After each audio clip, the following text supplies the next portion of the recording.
하나님의 말씀 마가복음 10장에 있는 말씀을 보겠습니다. 마가복음 10장입니다.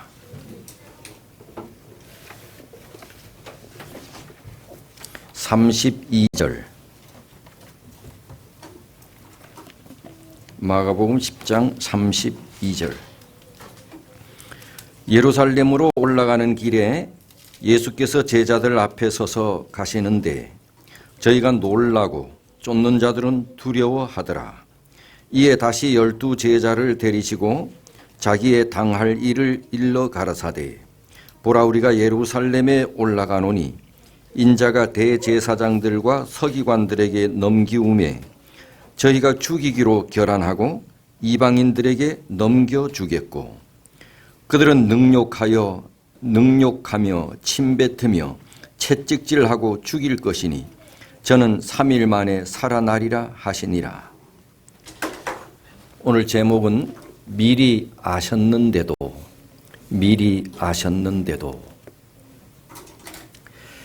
여러분, 개장수들이 동네 들어오면 동네 강아지들이 짖습니까? 네.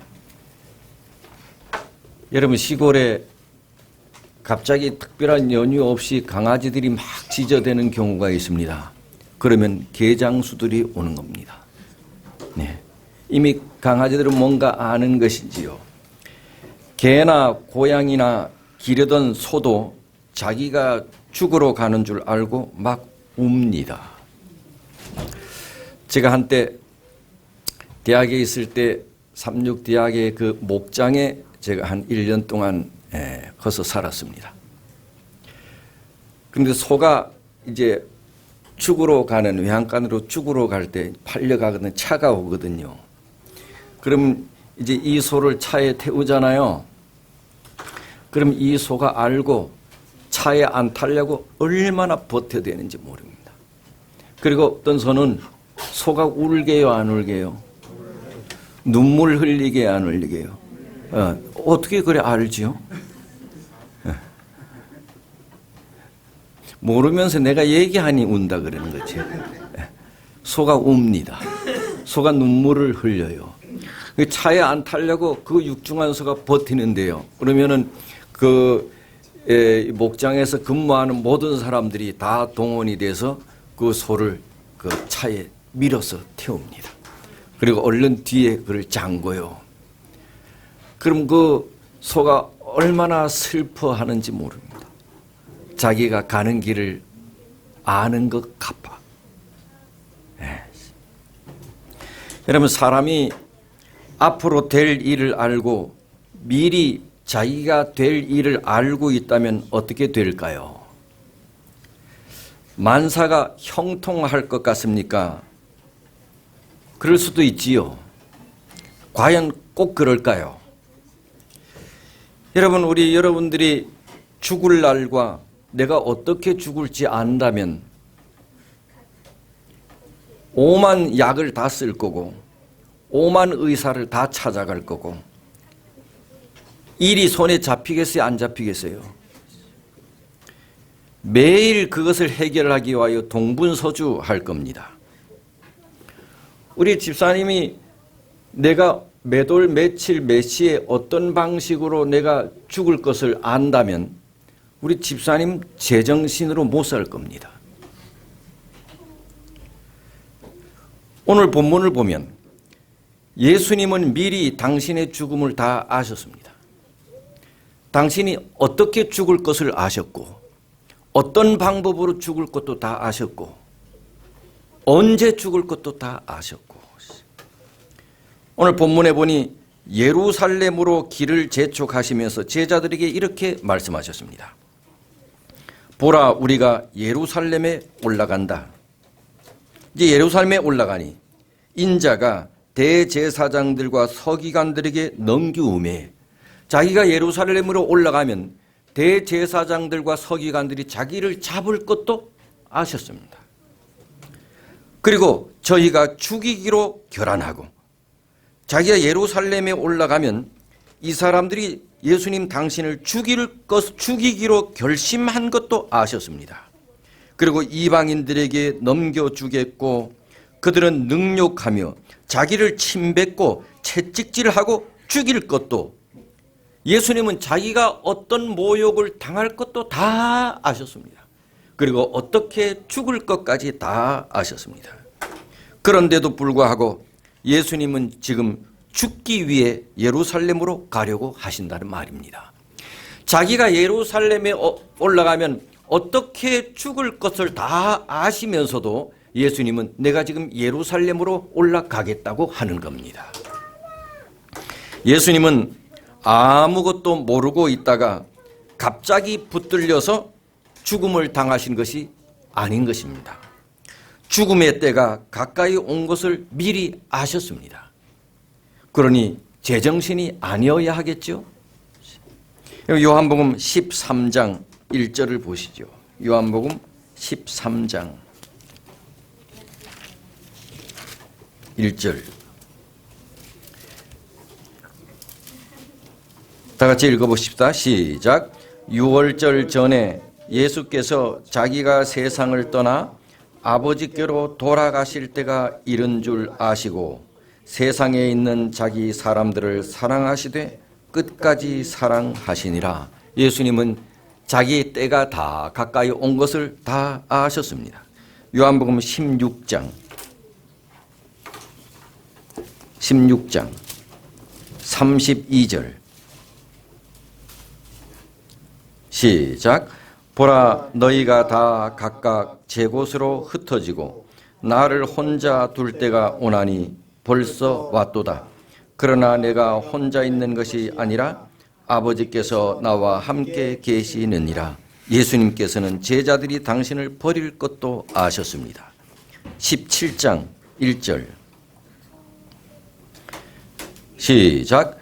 예수께서 이 말씀을 하시고 눈을 들어 하늘을 우러러 가라사대 아버지여, 때가 이르러 싸우니 아들을 영화롭게 하사 아들로 아버지를 영화롭게 하게 하옵소서. 예수님은 자기의 죽음의 때가 이른 줄 아셨습니다. 주님은 죽지 않으려고 애를 쓰지 않고 당신의 죽음을 받아들인 것입니다. 여러분, 예수님이 자기가 죽을 것도 알고 어떻게 죽을 것도 아신다면 예수님은 충분히 당신의 죽음을 피할 수 있었겠습니까? 예? 아니, 폭도들이 이리로 올 것을 알아, 내가 미리. 그러면 나는 여기 있지 않고 어디로 피하겠어요? 다른 거 피할 수 있잖아요. 예? 내가 죽음을 미리 아는데, 내가 어떻게 죽을 것도 알고 누가 나를 잡을 것도 안다면 피하면 되잖아요. 그런데 예수님은 다 아시면서도 피하지 않으셨습니다. 정말 예수님은 당신이 언제 죽을 것인지, 어디서 죽을 것인지조차도, 그리고 어떻게 죽을 것인지조차도 정확하게 예수님은 알고 계셨습니다. 그러나 그럼에도 불구하고 예수님은 다른 사람 같으면 제정신으로 못 살 텐데 예수님은 멀쩡한 정신으로 그 죽음을 받아들였습니다. 피할 수 있었음에도 불구하고. 그러니요, 내가 피할 수 있었음에도, 내가 어떻게 죽을 줄 아는데도 그게 견디기 더 어려워요? 그냥 모르고 죽는 게 더 견디기 어려워요? 알고 죽는 게. 그래서 예수님의 시험은 우리보다 훨씬 더 무거웠던 것입니다. 예수님의 시험은 우리와는 달라요. 우리는 그냥 모르고 죽잖아. 내일 일이 어떻게 내 앞에 당도할지 모르잖아요. 아무리 어려운 일이 있어도 그때 당하는 것이잖아. 그러나 예수님은 미리 다 아셨어. 내가 피할 수 있었음에도 불구하고 피하면 안 돼, 예수님은. 그러니 예수님께서 견뎌야 하는 고통은 우리 인간이 당하는 고통보다 훨씬 더 큰 것입니다. 피할 수 있었음에도 불구하고 피해서는 안 되는 고통요. 이것이 예수님이 당하신 시련인 것입니다. 그런데 예수님께서는 그대로 죽음을 맞이하기 위해 예루살렘으로 입성하는 것입니다. 주님은 피하면 안 됩니다. 그래서 예루살렘으로 가시는 입성은 위험에 당신의 죽음에 대한 전주곡입니다. 한마디로 십자가 지시기 위하여 예루살렘으로 가는 것입니다. 어떻게 보면 바보짓이지요. 그 예수님은 바보짓 하신 것입니다. 고난을 받으시고 피를 흘리시고 끝내 죽기 위해서 예루살렘으로 올라가시는 것입니다. 피할 수 있었음에도 불구하고. 여러분, 예수님이 십자가를 돌아가시기 이제 이틀 전에 제자들과 함께 최후의 만찬을 전날 밤에 했잖아요. 그때 예수님께서 이렇게 말씀하셨습니다. 이 가운데 한 사람이 나를 팔 것이야. 그럼 예수님은 자기가 이 사람 가운데 한 사람이 자기를 팔 것까지도 아셨습니다. 그런데 자기를 팔 그 사람이 자기와 함께 지금 떡을 나누기 위하여 앉아 있습니다. 머리가 돌아가요, 안 돌아가요? 나를 팔 사람이 앉아 있습니다. 모르면 더 나을 텐데 예수님이 다 아셔. 그런데 이 앞에 앉아 있어 모른 척하고요.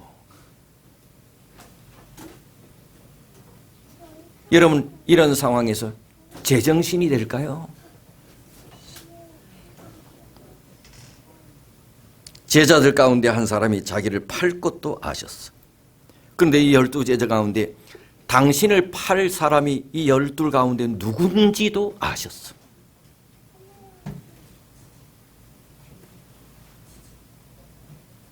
집사님이 나를 팔 사람이라면 내 눈이 집사님을 볼 때 제정신으로 보여지겠습니까? 저 죽일 놈으로 내 눈이 보이겠죠. 속이 올라오겠지요. 무슨 낯짝으로 너가 거기 앉아있냐. 그리고 나를 팔 것인데 이 사람이 뒤에서 모사를 꾸밀 것까지 알았습니다. 나를 은 30냥에 내어주고 뒤편에 있는 사단의 노예들과 함께 모사를 꾸밀 것까지 예수님은 다 알았습니다. 가룟 유다와 함께 모사를 꾸밀 사람들이 누구인 것까지 예수님은 다 아셨습니다. 그러고 보면 예수님의 십자가의 고난은 육체적인 것이 아니었습니다. 예수님이 십자가에 달리셨을 때 내가 목마르다 했습니다. 육체적인 고통이었습니다. 그런데 이 육체적인 고통보다 더 큰 고통을 예수님께서 절규했습니다. 그것이 뭐냐? 아버지, 저희를 사하여 주세요. 자기들이 하는 짓이 무슨 짓인지 모르고 하는 짓이니 나를 사하여 주세요. 가룟 유다를 포함하여 모사를 꾸미고 있는 자들의 모사도 다 아셨습니다. 이게 참을 수 없는 고난이었습니다. 이 고난이 너무 커서 육체적인 고통을 예수님께서는 느낄 수가 없었습니다. 이것이 너무 컸기 때문이에요. 이것을 참아야 하는 고난이 너무 컸기 때문이에요. 미리 아셨으므로 모사를 피할 수도 있잖아요. 그러나 예수님은 오히려 이들을 모사들을 용서해달라고 하는 겁니다. 아버지, 나를 죽이기 위하여 이 모사를 꾸미고 있는 사람들이 있잖아요. 아버지, 이들 용서해 주세요. 이게 형언할 수 없는 예수님의 사랑입니다. 예수님은 제자들의 배신도 미리 알았습니다. 제자들이 당신의 체포, 고난, 죽음 앞에서 자기를 버리고 뿔뿔이 흩어져 도망할 것도 예수님은 미리 다 아셨습니다. 제자들이 다 떠나버리고 이 땅에 자기 혼자 홀로 남겨질 것도 다 아셨습니다. 그런데 예수님은 제자들을 향하여 비난과 배신감의 마음을 전혀 갖지 않았습니다. 오히려 제자들이 자기의 죽음 때문에 실패와 좌절하지 않을까봐 제자들을 염려했답니다.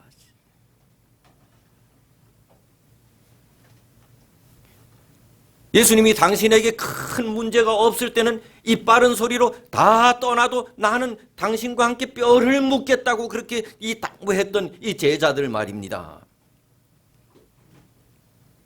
그런데 막상 어려움이 오니 예수님 다 버리고 도망간 제자들을 생각하면 배신감과 미움과 야속함이 충만할 거 아닙니까?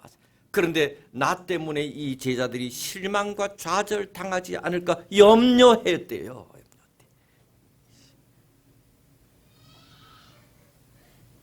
그리고 아버지께 기도했대요.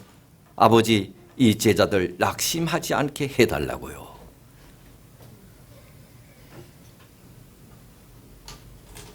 예루살렘으로 올라가는데 제자들이 뒤따라옵니다.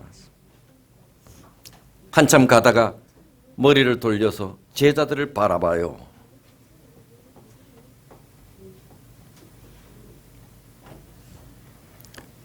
배반에 며칠 뒤에 당신을 배발하고 떠날 것을 예수님은 보셨습니다. 제자들을 바라보면서 이들이 이제 잠시 후면 나를 버리고 다 떠나겠지. 배반의 고난보다 더 큰 고난은 제자들이 당할 좌절과 시련을 생각하니 예수님이 너무 고통스러웠습니다. 그래서 제자들이 나에게 안겨준 배신감보다도 이들에 대한 염려와 사랑이 너무 커서 배신감과 모멸과 이런 것들이 다 없어졌대요.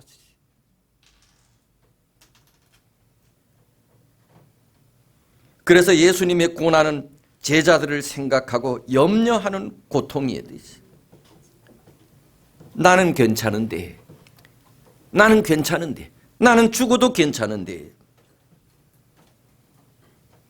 나 때문에 이 제자들이 겪을 고난을 생각하니 견딜 수가 없었듯이 이것이 예수님께서 당하신 고통이에요. 그래서 성경이나 예언이신 어딜 봐도 예수님께서 십자가에 달리실 때에 육체적인 고통 때문에 힘들었다고 하는 표현은 아무 데도 없어.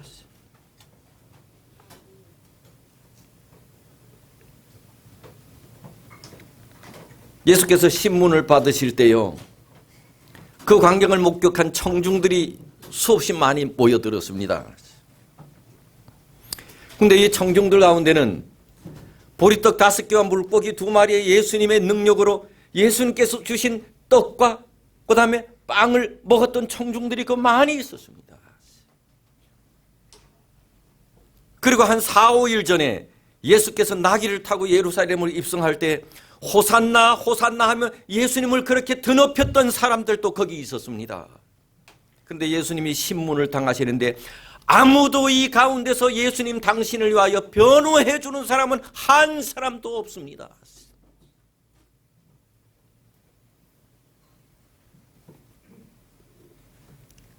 그래서 예수님은 예루살렘을 바라보시면서 통곡하셨습니다. 예루살렘아, 예루살렘아.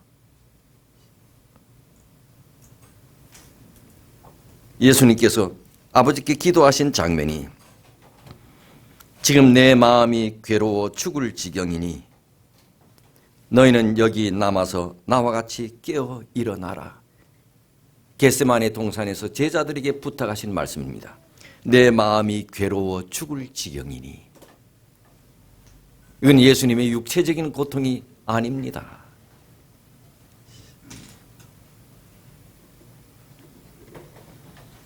다 아시면서도 피할 길이 있으셨는데도 굳이 예수님께서는 십자가를 지셨든지. 왜? 여기에 여러분과 저의 구원이 달려있기 때문에. 예수님은 이 모든 고난을 어떻게 이겨냈을까? 그 능력은 무엇이었을까? 예수님이 이 큰 고난을 어떻게 이겨내셨을까? 그것은 그들까지도 용서하고 사랑하신 마음입니다. 사랑이 고난을 이기게 했습니다. 예수님이 그 큰 고난을 용서와 사랑으로 이겨냈습니다. 그래서 유다에게까지 떡을 나눠주면서 받아 먹으라고, 이것이 내 몸이라고. 유다의 배신을 어떻게 이겨냈습니까? 유다를 용서하고 사랑함으로 이겨냈습니다. 주님께서 이처럼 온전히 당신을 다 내어놓으셨습니다. 그래서 배반자 유다도 최후의 만찬 석상에서 주님의 몸을 받아 먹을 수 있게 되었습니다. 어떻게 뻔뻔스럽게 예수님 앞에 앉아 있습니까? 예수님이 다 아시는데도요. 그런데도 예수님은 모른 척 하시면서 아무 일 없는 것처럼 하시면서 가룟 유다에게도 떡을 내밀었습니다. 어떻게 해요? 어떻게 해요? 나를 배신한 가룟 유다의 배신보다도 가룟 유다를 용서하고 사랑하시는 예수님의 사랑이 더 컸기에 그분은 가룟 유다에게도 떡을 나눠줄 수가 있었던 거지요. 받아 먹으라고 말씀하실 때 모든 사람을 위하여 당신 자신을 온전히 내려놓은 것입니다. 당신을 배반하고 저주하는 사람들까지도 용서하고 사랑하신 그 마음이 견딜 수 없는 당신의 고통을 능가하는 것입니다. 저는 문득 이런 생각을 해보았습니다. 주님께서 예루살렘에 입성하시면서 먼 훗날에 예수 믿을 여러분과 저를 보셨을 것이라는 생각을 하게 되었습니다. 예수를 믿으면서도 비틀거리고 교회를 다니면서도 세상에 끌려다니고 입장 곤란하면 예수를 부인하고 때로는 모른 척하기도 하고 우리 그러잖아요. 뭐 안 그런 척하지만 다 알아요. 입장 곤란하면 모른 척하고요. 입을 벌려 복음을 전해야 할 때도 부끄러워 입을 다물고 있고요. 예수님께서는 그 순간 예루살렘으로 가시면서 안타까움으로 우리를 바라보고 계셨으리라는 생각이 들었습니다. 예수님은 우리들의 이런 모습을 다 아시고도 우리를 위하여 예루살렘으로 올라가신 것입니다. 우리의 이런 모습을 다 아시면서도 예수님은 예루살렘으로 올라가셔서 십자가를 지셨답니다.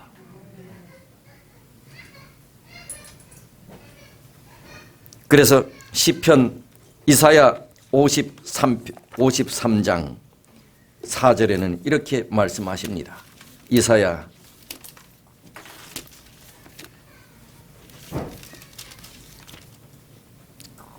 53장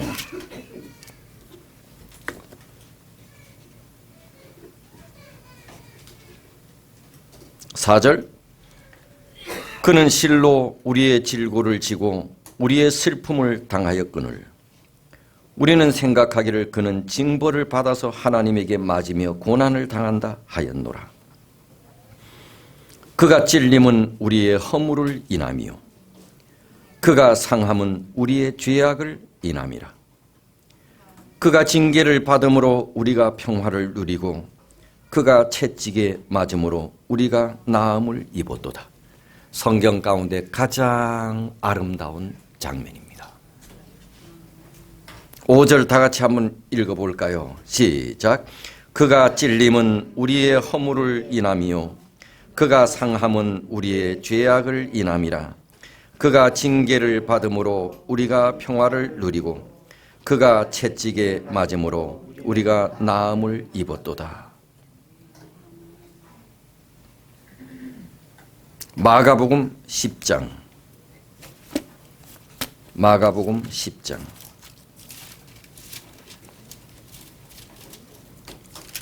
45절.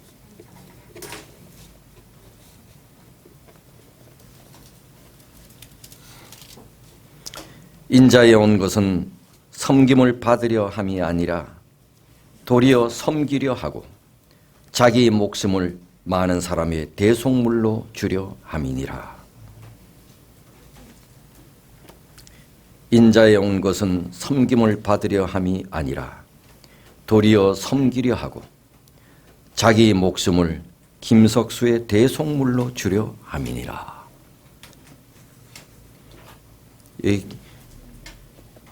많은 사람을 여러분 이름을 집어넣어서 한번 읽어보시죠. 시작.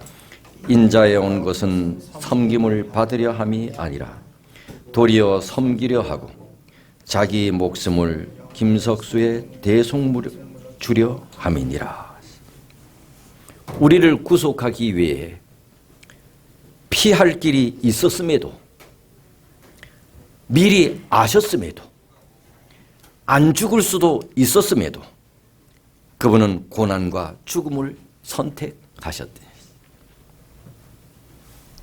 베드로가 주님을 철저하게 3번이나 부인할 것을 미리 아신 예수님은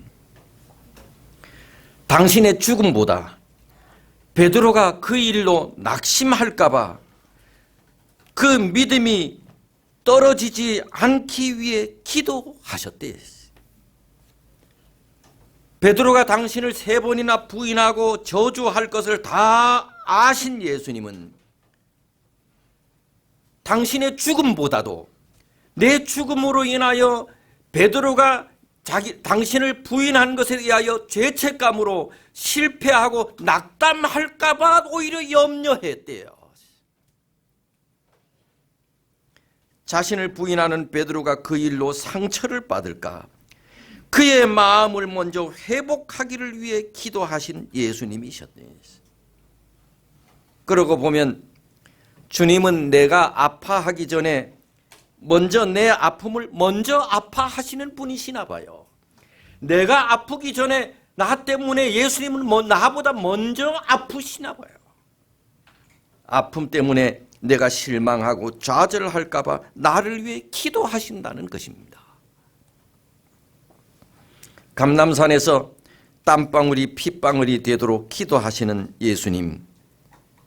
그런데 주님이 기도하시는 이유는 딱 한 가지였대요. 그것은 나를 위해 죽음을 선택하겠다는 것입니다. 주님이 겟세마네에서 그렇게 핏방울이 되도록 기도하신 한 가지 목적은 집사님을 위해 죽겠다는 것입니다. 내가 집사님을 위해 죽어야겠다고 그 기도했답니다. 내가 이 죽음을 피할 길을 다 아셨는데도, 내가 안 죽을 수도 있었는데도, 하나님, 내가 저 집사님을 위해서 내가 죽어야겠다고, 하나님 이 마음 변치 않게 해달라고 그렇게 기도했대요. 나는 이기적이고 내가 그렇게 자주 기도하는 사람은 아니지만 그나마 간혹 기도할 때는 내가 원하는 간구의 제목으로 기도하는데, 내 기도를 따져보면 하나님을 위한 기도는 별로 없는데 내 필요와 내 필요의 간구만을 위해 기도하는데 아주 이기적인데, 주님은 오직 한 가지, 나를 사랑하시기에 그 사랑을 위해 기꺼이 죽음을 선택하겠다는 기도를 드렸대. 나의 상한 마음을 받고 나에게 대신 평안을 주시는 바보 같은 주님이시. 나의 슬픔 다 가져가시고 온전히 내 행복만을 바라시는 주님은 정말 바보 같은 주님이시. 당신의 죽음을 통해서 내가 구원만 받게 된다면 당신이 죽겠대. 바보 같은 주님이시.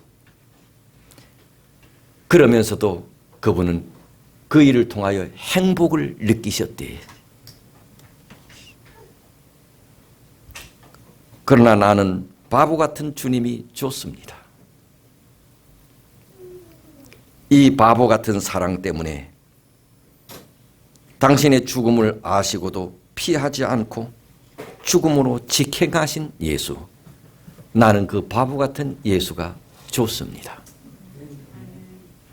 나는 이 바보 같은 주님이 너무 좋습니다. 남들이 바보 같다고 해도 괜찮습니다. 이렇게 나를 사랑하는 분이 계시다면 나는 평생 오직 그분만을 위해서 살고 싶습니다. 바보 같은 주님, 그래도 좋습니다. 다 아시는데도 주님은 여러분과 저를 그렇게 사랑하셨습니다. 말씀을 마치겠습니다. 하나님, 이 시간에 우리에게 말씀해 주셔서 감사합니다. 예수님이 어떤 분이신지, 우리를 사랑하는 그 사랑이 어떤 것인지 희미하게나마 보게 해 주셔서 감사합니다. 주님은 당신이 죽을 방법과 시간과 어떤 방법으로 죽을 것인지까지 다 아셨다는데 주님은 피할 길도 있으셨잖아요. 그러나 우리를 구원하기 위하여 그 길을 선택하셨다는 예수님 참으로 감사하고 감사합니다. 이 사랑 우리의 마음 깊숙이 간직하고 평생 주님 따라 주님 사랑하는 마음으로 그렇게 살도록 우리의 믿음을 더해 주옵소서. 여기 우리의 마음을 담은 헌물을 주님 앞에 드립니다. 하나님 받으시고 이 헌물이 주의 영광을 위하여 사용되도록 축복해 주시옵소서. 이제는 우리 하늘 아버지의 사랑, 주님의 다함이 없는 은혜, 성령 하나님의 감화 감동하심이 여기 머리 숙인 주님을 사랑하는 모든 성도들 위해 이제로부터 영원토록 함께 하시기를 예수님의 이름으로 축원하옵나이다. 아멘.